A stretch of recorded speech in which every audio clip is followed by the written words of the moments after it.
Un saludo a todas y a todos los que están haciendo este curso de Seguir a Jesús hoy. Estamos llegando al final y es el momento de hacer una síntesis de todo lo estudiado. Aquello que ustedes vieron de reinado de Dios, de parábolas, de milagros, de seguimiento, de discipulado, ahora lo retomamos, pero preguntándonos desde el punto de vista de las mujeres. Algunos y algunas preguntarán, ¿y por qué esta explicitación del tema de las mujeres? Porque ahora siempre queremos destacarlas. Pues la razón es obvia. Hemos vivido en una sociedad patriarcal donde la mujer ha ocupado un segundo lugar, donde lo que ha sido más valorado es lo masculino, donde lo que tiene como preeminencia es lo masculino y lo que realiza el varón. Sí, se ha reconocido lo que hace la mujer en algunos ámbitos, pero no ocupa ese lugar primero y definitivo en la mayoría de las sociedades.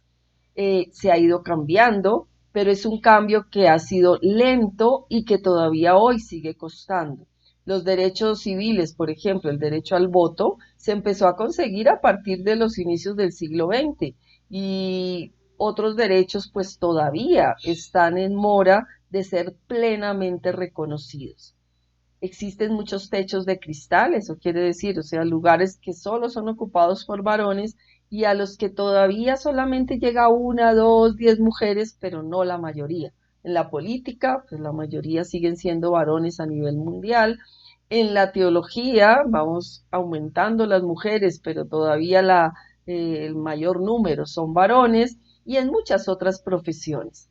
Y aunque en algunas profesiones las mujeres ya han tomado un lugar mucho más significativo, a veces se les paga menos salario que a los varones ejerciendo el mismo rol. En fin, toda esta sociedad patriarcal se expresa también en el lenguaje. El lenguaje masculino es el que más usamos y cuando queremos introducir una palabra en femenino, se pone a veces en duda. ¿Será que sí es una palabra correcta? ¿Será que sí está aprobada por la Real Academia de la Lengua?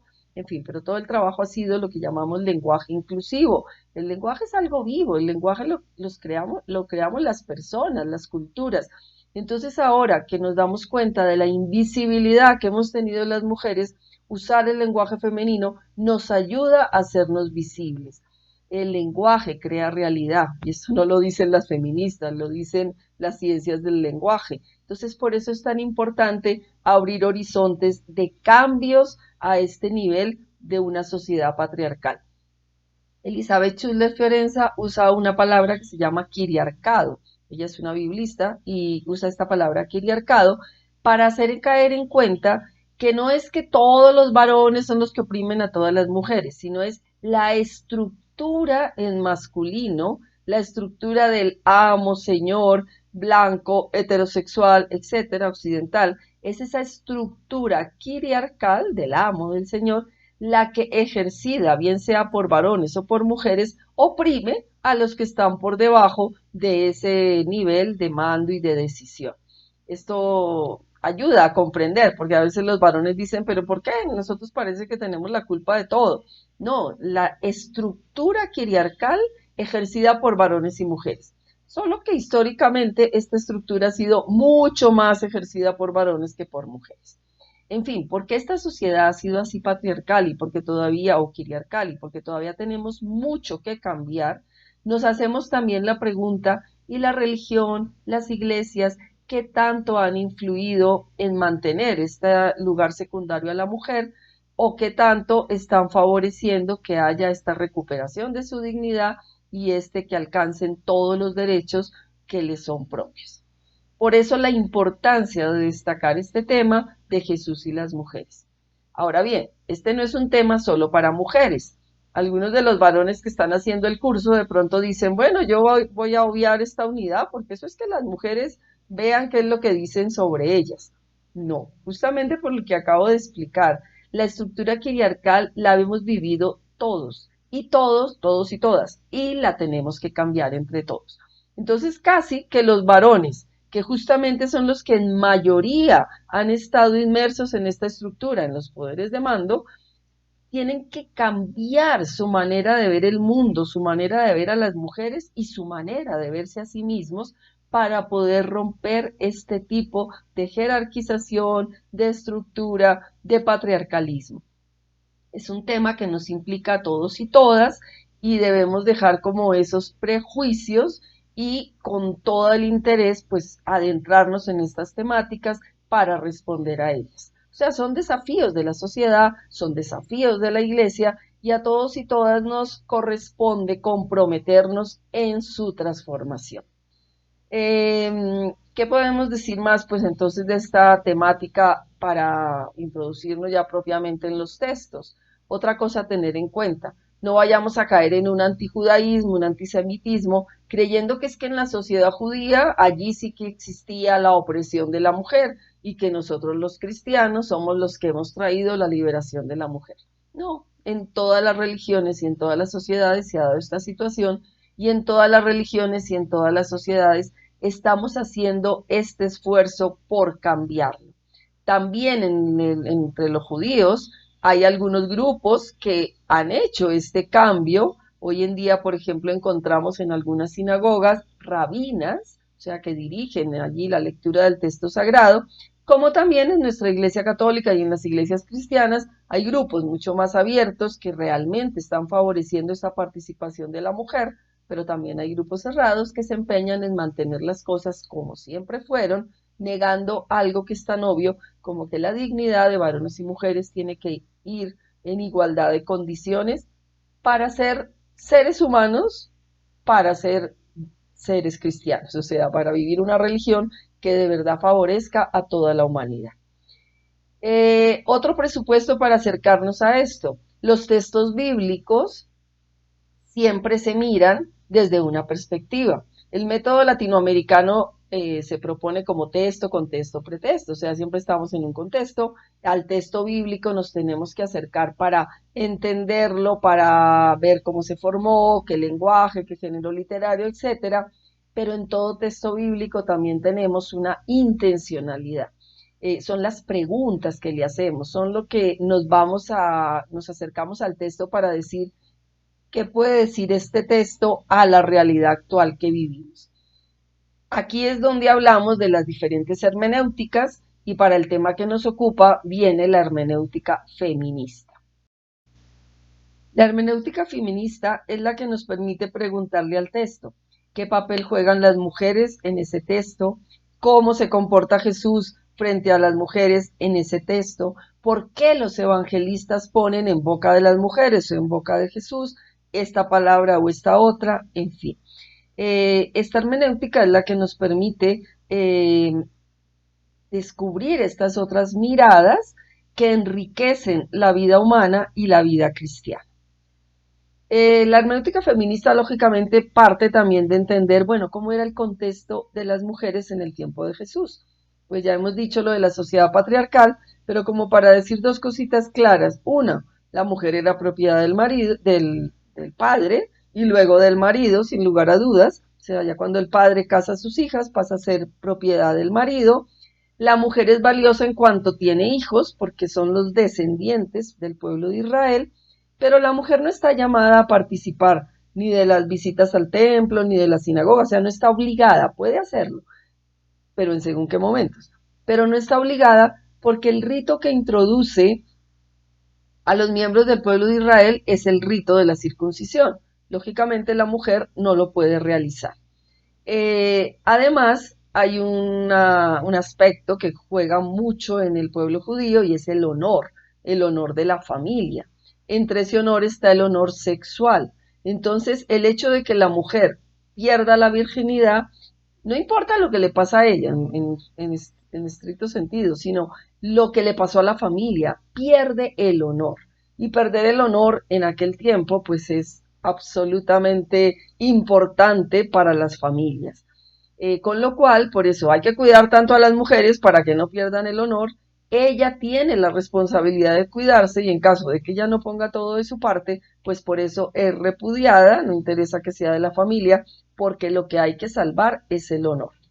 Además, la mujer tiene, por su biología, una realidad que la hace impura durante varias épocas de su vida.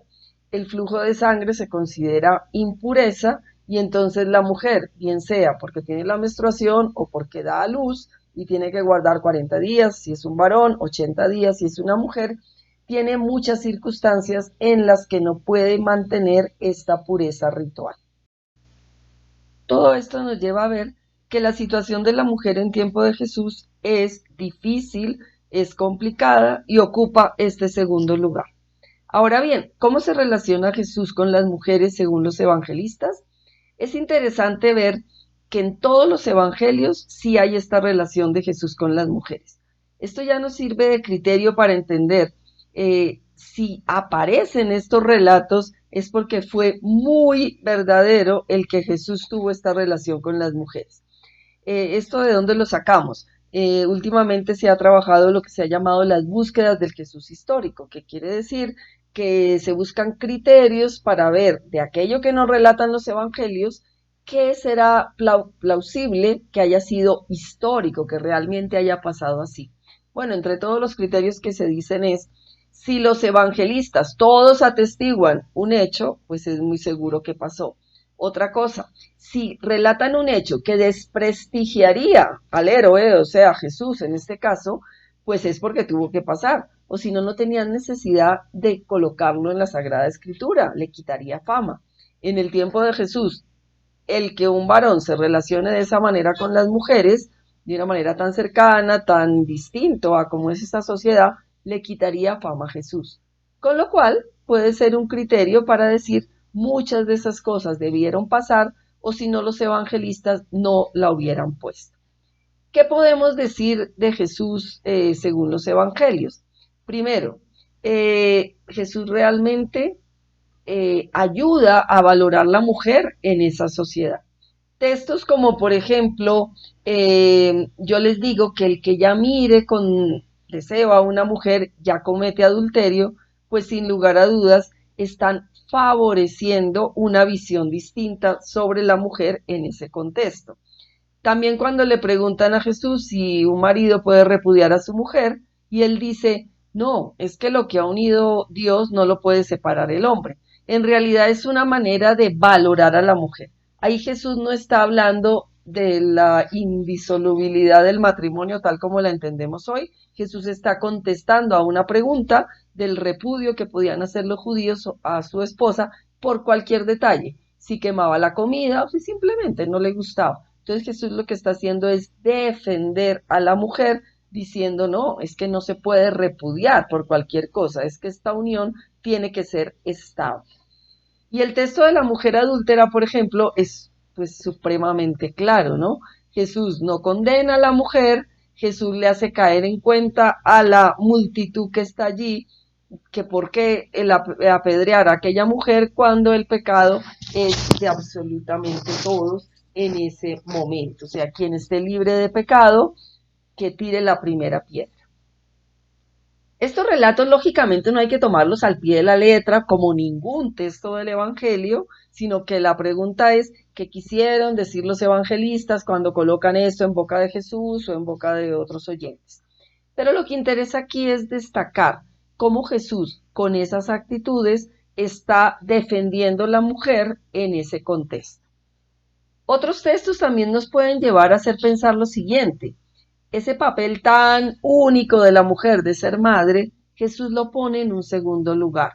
Cuando llegan y le dicen tu madre y tus hermanos te buscan, el que responde, realmente, ¿quién es mi familia? Los que cumplen la palabra de Dios. O sea que de alguna forma deja de ver como ese único papel de la mujer en su maternidad, sino que introduce esas categorías propias del reino.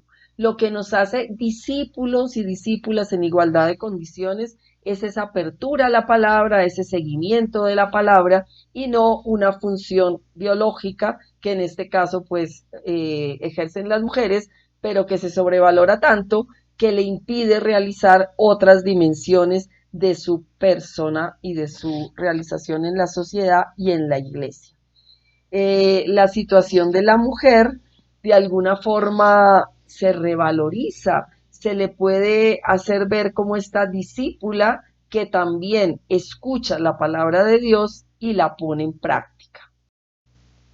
En este mismo sentido, podemos ver el texto de Marta y María, cuando Marta le reprocha a su hermana que no le esté ayudando en sus labores, y Jesús dice, pues es que también esto hay que hacer, o sea, hay que ser como María, capaces de escuchar y de recordar y de estar atentos a la palabra de Dios.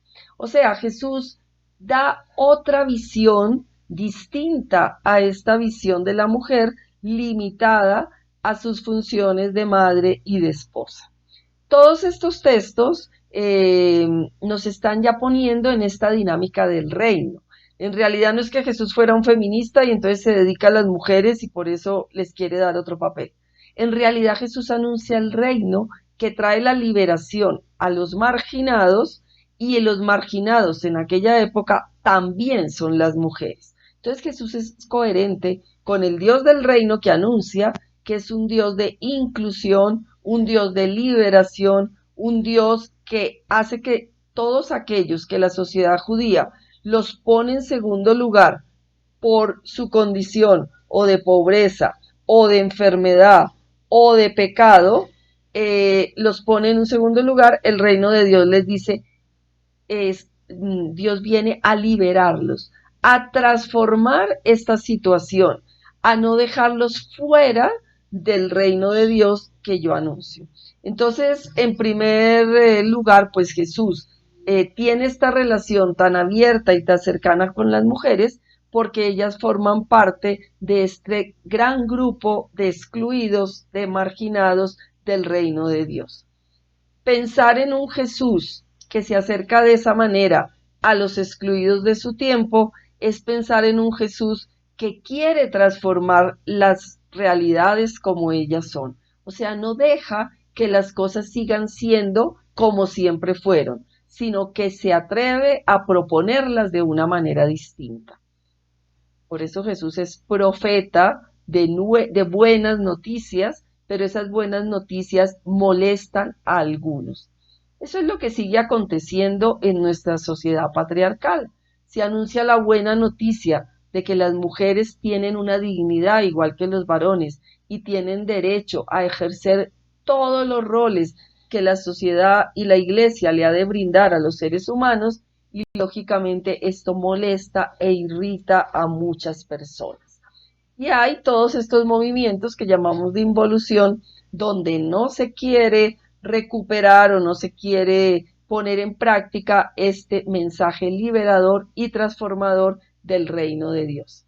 También hay que tener un poquito de cuidado que cuando buscamos estas figuras femeninas en la Sagrada Escritura, no sea para reforzar los roles que tradicionalmente han ocupado las mujeres.